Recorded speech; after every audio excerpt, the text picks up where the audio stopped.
नमस्कार, आप देख रहे हैं दूरदर्शन किसान, खेती और किसानी और ग्रामीण भारत से जुड़ी नवीनतम जानकारियों के साथ इस खास कार्यक्रम आत्मनिर्भर भारत में आप सभी का स्वागत। मैं हूं मुकुल शर्मा। आइए बताते हैं क्या है आज खास कार्यक्रम में। पंजाब के होशियारपुर से भी बहुत से किसान 2 दिवसीय प्रशिक्षण के लिए पूसा संस्थान पहुंचे। रसायन उद्योग बढ़ती भारतीय अर्थव्यवस्था का एक बहुत ही महत्वपूर्ण घटक है और ये देश के औद्योगिक और कृषि विकास का मुख्य आधार भी है।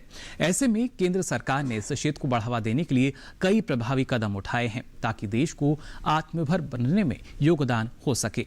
आज की इस कड़ी में हम बात कर रहे हैं, आपको बता दें, भारत रसायन और पेट्रो रसायन के लिए वैश्विक विनिर्माण हब की थीम पर इंडिया केम के 11वें संस्करण के उद्घाटन के बारे में। कोविड-19 महामारी के दौरान भारत के कृषि और प्रसंस्कृत खाद्य उत्पादों को निर्यात के बढ़ाने की कोशिशें। जनजातीय कारीगरों और शिल्पकारों के लिए कौशल विकास कार्यक्रमों के साथ साथ डिजाइन विकास के लिए ट्राइफेड ने क्राफ्ट विलेज के साथ समझौता।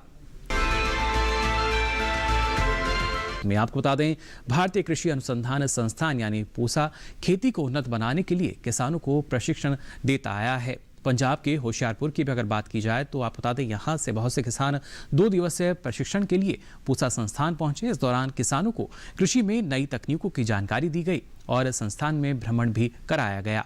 आइए इस बारे में और जानकारी लेते हैं हमारी इस खास रिपोर्ट में।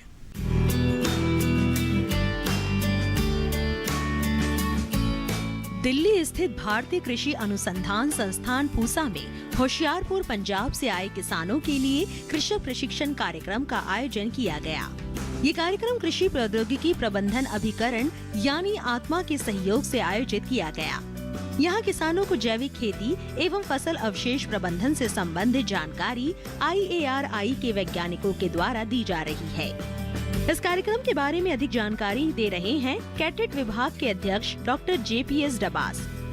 जैसे कि आप जानते हैं, हम कृषि का उत्पादन काफ़ी अच्छा कर रहे हैं और इसमें केवल आत्मनिर्भर ही नहीं बल्कि हम कुछ निर्यात भी कर रहे हैं।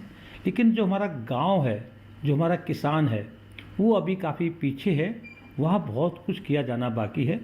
उसकी आय दुगनी होना बहुत ज़रूरी है और दुगनी ही नहीं बल्कि उससे ज़्यादा हम आय किस प्रकार से करें, उसमें 2-3 चीज़ें बहुत ही महत्वपूर्ण हैं। एक तो हमने किसान की उत्पादन लागत को कम करना होगा, साथ ही साथ में जो पैदा करता है उस पैदावार को किस प्रकार से मूल्य संवर्धन करे, किस प्रकार से उसका विपणन करे जिससे कि उसको ज़्यादा पैसा मिले। और ये ज़्यादा पैसा तभी मिलेगा जब हमारा किसान जो अपनी उत्पादन लागत कम करके अच्छे उत्पाद पैदा करे और साथ ही साथ मूल्य संवर्धन करके बिक्री करे, तो उसकी आमदनी बिल्कुल ही दुगनी होगी और जल्दी ही दुगनी होगी। लेकिन इसके लिए किसान को कई चीज़ों की आवश्यकता है।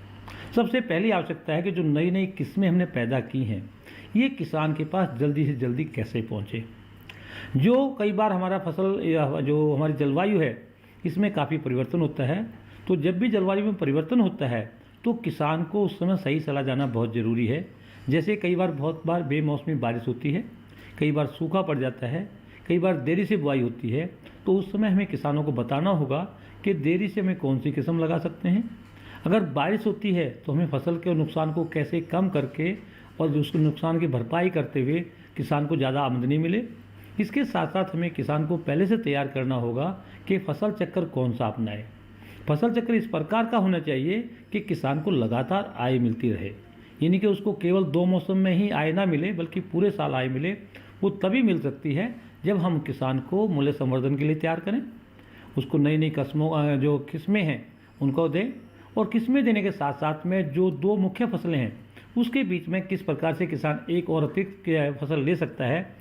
जैसे कि गेहूं और धान के बीच में मूंग की फसल ली जा सकती है। जब किसान मूंग की फसल लेता है उसके 2 लाभ मिलते हैं। एक तो किसान को मूंग की जो पैदावार होती है वो मिलती है, साथ ही साथ में खेत की उर्वरा शक्ति बढ़ती है और किसान को इस समय रोजगार भी मिलता है। और मूंग के अंदर वो दाल बना के भी बिक्री कर सकता है, मूंग के दूसरे उत्पाद बना के भी बिक्री कर सकता है। इससे किसान की आय दुगनी होने में हमें मदद मिलेगी। तो किसान को इसमें जोर हमें देना है कि किस प्रकार से मूल्य संवर्धन करें, किस प्रकार से विपणन करें और अपनी उत्पादन लागत को किस प्रकार से कम करें। उत्पादन लागत तभी कम होगी जब किसान सही चीज़ सही समय पे सही चीज़ का इस्तेमाल करे, तभी उसको ज़्यादा फायदा होगा। इस कार्यक्रम के बारे में किसानों ने बताया। हम अपने एग्रीकल्चर डिपार्टमेंट आत्मा की तरफ से होशियारपुर डिस्ट्रिक्ट से आए हैं। हमारे जैसे आजकल काफ़ी प्रचलन है बायो फर्टिलाइज़र का, वेस्ट डिकम्पोज़र का, क्योंकि अभी अगर हम देखें तो इन फ्यूचर में जो सबसे बड़ी प्रॉब्लम हम फेस कर रहे हैं वो है क्रॉप्स की जो वेस्ट है, हमारी जो पत्ती बच जाती है, जैसे धान में है, गेहूँ में है और अभी गन्ने में भी है इस चीज़ की प्रॉब्लम। तो उससे निजात पाने के लिए हमारे पास पूसा की टीम आती थी, जिसमें कि उन्होंने हमें कुछ ट्रायल दिए थे वेस्ट डिकम्पोज़र के।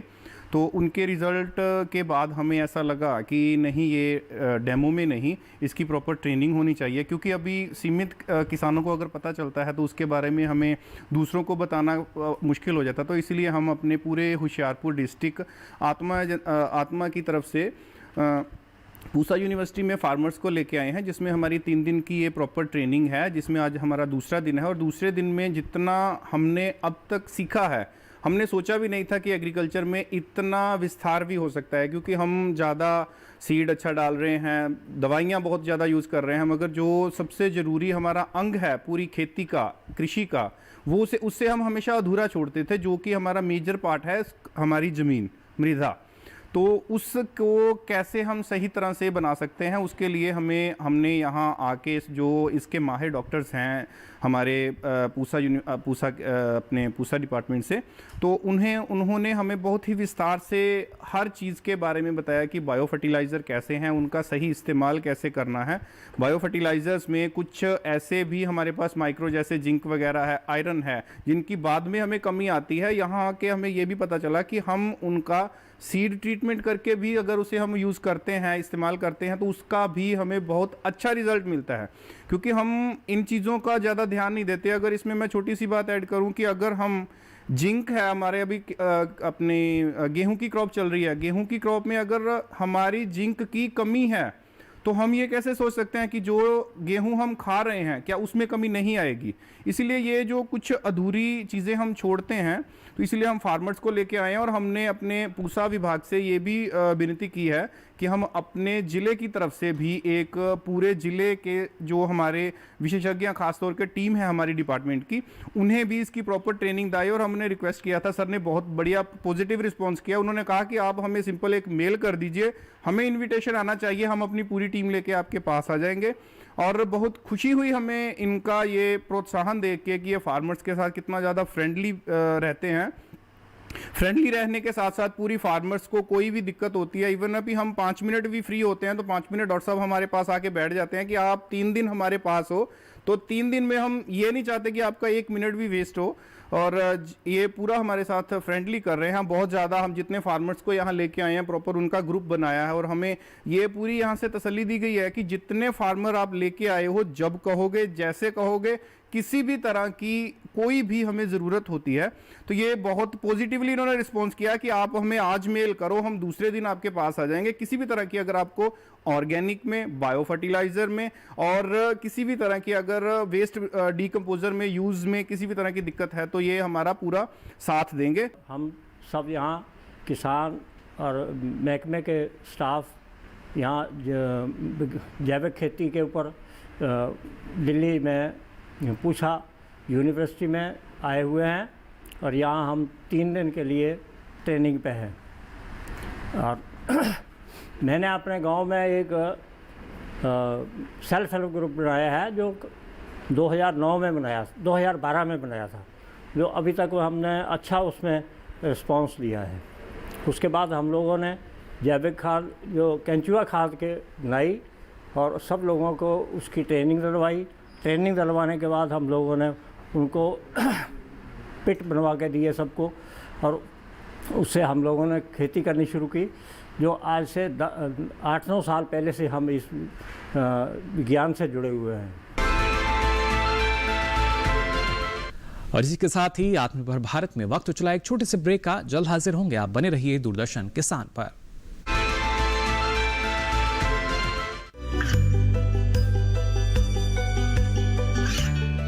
गांवों और पिछड़े क्षेत्रों में सरकारी योजनाओं की जानकारी पहुंचा। देश में कौशल और क्षमता विकास कर ग्रामीणों को सामाजिक बदलाव और विकास से जोड़ने की दूरदर्शन किसान की पहल चौपाल चर्चा देखें सोमवार से शुक्रवार सुबह 9 बजे। ये कामयाबी है अन्नदाता की। ये कहानी है खेत और खलिहानों की। कैसे करें अपने पशुओं की देखभाल, जानिए गांव-गांव के किसानों का हाल। देखिए गांव किसान, सोमवार से शुक्रवार दोपहर 12 बजे सिर्फ डीडी किसान पर। ब्रेक के बाद आप सभी का एक बार फिर स्वागत हमारे खास कार्यक्रम आत्मनिर्भर भारत। आपको बता दें, सरकार किसानों की आमदनी को बढ़ाने के लिए लगातार प्रयास कर रही है। इसी क्रम में कृषि और किसान कल्याण मंत्रालय ने one district one focus product यानी ODOFP के लिए उत्पादों को अंतिम रूप दिया है। ODOFP के क्रियान्वयन से किसानों को फायदा तो होगा ही, साथ ही इसके बाद कृषि निर्यात में भी बढ़ोतरी हो सकेगी। ज्यादा जानकारी के लिए आइए नजर डाल लेते हैं इस खास रिपोर्ट पर।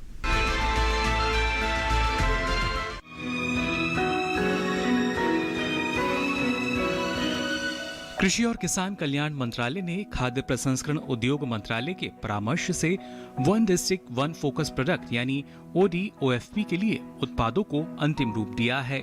देश भर के 728 जिलों के लिए कृषि, बागवानी, पशु, पोल्ट्री, दूध, मछली पालन, जलीय कृषि, समुद्री क्षेत्रों से उत्पादों की पहचान की गई है। उत्पादों की सूची को राज्यों, केंद्र शासित प्रदेशों और भारतीय कृषि अनुसंधान परिषद से जानकारी लेने के बाद अंतिम रूप दिया गया है। इन उत्पादों को सरकार की योजनाओं के समावेश के जरिए एक समूह दृष्टिकोण से बढ़ावा दिया जाएगा। इससे किसानों की आय बढ़ाने के उद्देश्य के साथ ही इन उत्पादों के मूल्य में भी वृद्धि की जा सकेगी।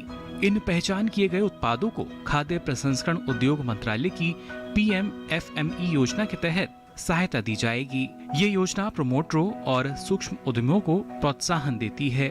कृषि और किसान कल्याण मंत्रालय अपनी एकीकृत बागवानी विकास मिशन, राष्ट्रीय खाद्य सुरक्षा मिशन, राष्ट्रीय कृषि विकास योजना और परंपरागत कृषि विकास योजना जैसी मौजूदा केंद्र सरकार द्वारा प्रायोजित योजनाओं से ODOFP की मदद करेगा। राज्य सरकारों द्वारा ODOFP के क्रियान्वयन से किसानों को लाभ होगा और मूल्य संवर्धन की उम्मीदों को साकार करने में सहायता मिलेगी, जिसके बाद कृषि निर्यात में भी बढ़ोतरी हो सकेगी।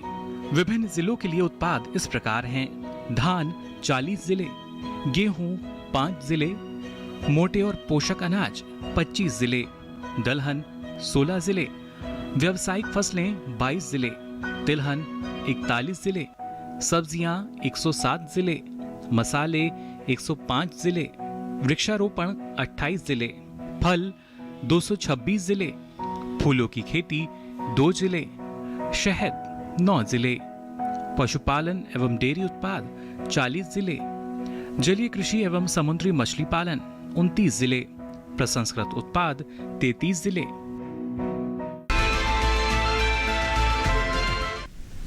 और इसी के साथ ही हमारे खास कार्यक्रम में वक्त हो चला एक और छोटे से ब्रेक का। आप बने रहिए दूरदर्शन किसान पर।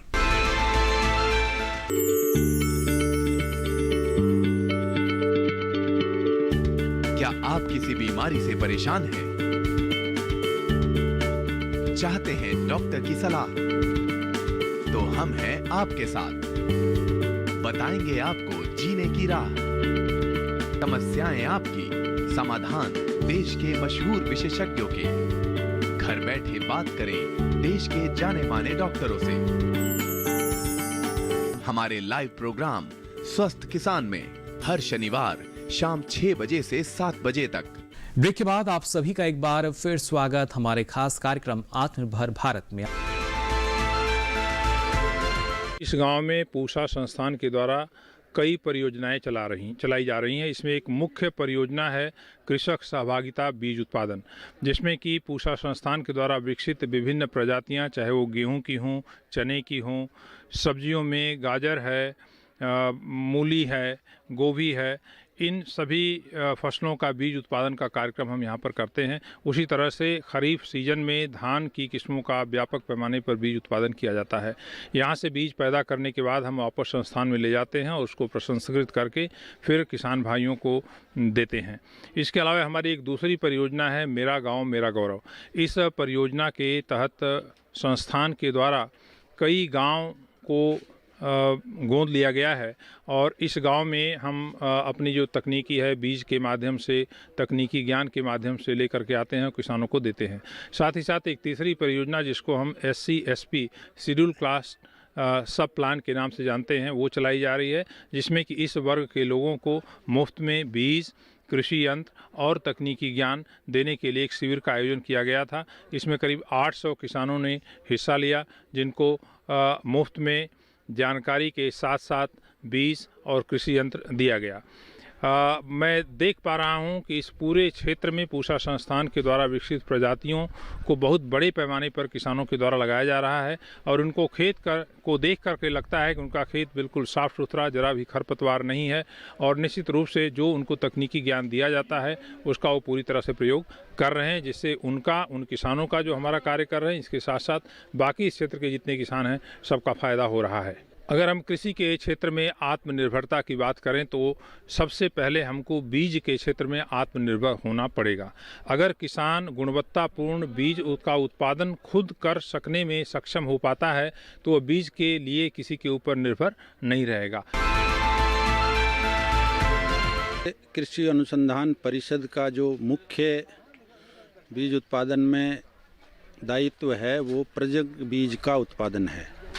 हम प्रतिवर्ष लगभग 1.1 लाख क्विंटल प्रजनक बीज 62 फसलों का पैदा करते हैं, जिसमें कि हमारी एक परियोजना अखिल भारतीय अनुसंधान परियोजना बीज पर है। उसके 43 विभिन्न केंद्र हैं जो पूरे देश में कार्य करते हैं और वो पूरे देश की प्रजनक बीज के उत्पादन की आपूर्ति करते हैं। इसमें विभिन्न कृषि विश्वविद्यालय, केंद्रीय कृषि विश्वविद्यालय तथा अन्य संस्थान और भारतीय कृषि अनुसंधान परिषद के संस्थान सम्मिलित हैं और ये जो हम प्रजनक बीज पैदा करते हैं ये लगभग 25 से 30% जो DAC की मांग होती है उससे अधिक होता है।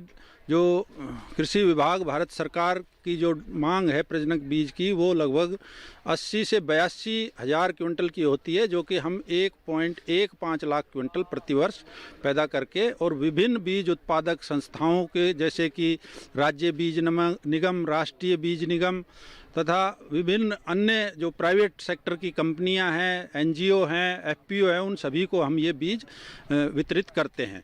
इसी संदर्भ में जैसा कि हमारे जितने भी भारतीय कृषि अनुसंधान संस्थान के विभिन्न संस्थान हों या जो परिषद के, और उसके अलावा जैसे कि विभिन्न कृषि विश्वविद्यालय हैं, उनके पास जो प्रमाणित बीज पैदा करने का उतना प्रक्षेत्र नहीं होता और उनका मुख्य कार्य वो जो प्रजनक बीज में ही उनका मुख्य कार्य रहता है। उस क्रम में हम जो अधिक से अधिक जो नई फसलों का किस्मों का बीज किसानों तक जल्दी से जल्दी पहुंच सके, उसके लिए ये एक अन्य जो परियोजना है भारतीय कृषि अनुसंधान परिषद की, जिसको कि ICR बीज परियोजना के नाम से जानते हैं। इस योजना के तहत 4 वैज्ञानिकों की टीम होती है, वो एक क्षेत्र में जाती है और वहाँ पर 5 गांवों को एक साथ सेलेक्ट करती है और उन 5 गांवों में ये जो वैज्ञानिक, जैसा मैंने बताया, अलग अलग एरिया के ज्ञानी होते हैं।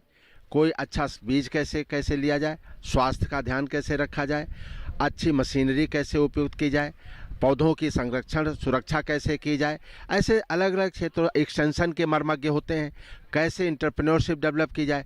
तो इस तरह से चारों जो वैज्ञानिक अलग अलग क्षेत्र के ज्ञाता होते हैं 5 गांवों को सेलेक्ट करते हैं और उन 5 गांवों में कृषि को कैसे बढ़ावा दिया जाए, कृषि ज्ञान कैसे पहुंचाया जाए और कैसे किसानों से संपर्क ज़्यादा बढ़ाया जाए, उस पर काम करते हैं। तो जैसे मैंने बताया कि जो हमारा संस्थान है भारतीय कृषि अनुसंधान संस्थान, ये खुद हम लोग इस तरीके के 20,000 किसानों के पास सीधे पहुंच रहे हैं। उन 20,000 किसानों में हमने 4 स्टेट, जो हमारा दिल्ली है, उत्तर प्रदेश है, राजस्थान है, हरियाणा है, यहाँ के हम 605 गांवों में सीधे पहुँचे हुए हैं और सीधे ज्ञान 2015 से दे रहे हैं। और इसका हमने अध्ययन किया था एक कि इसका इम्पैक्ट क्या रहा, तो हमें मिला कि जो किसानों और वैज्ञानिकों के बीच का संपर्क था वो बहुत कई गुना बढ़ गया। क्योंकि हम इसमें प्रावधान है कि हर महीने हम एक टीम आएगी और किसानों से चर्चा करेगी और उनको उनका ज्ञान प्रदान करेगी, हर क्षेत्र का, और उनकी समस्याओं की सुनेगी और फसल में क्या समस्या है उसको भी सुनेगी। तो इस तरीके से हम इन किसानों से सीधे जुड़े हुए हैं और उनको फ़ायदा उनमें जो फ़ायदा हो रहा है उसका एहसास उन्हें करा रहे हैं। तो आज के लिए हमारे खास कार्यक्रम आत्मनिर्भर भारत में बस इतना ही। दीजिए इजाजत, नमस्कार।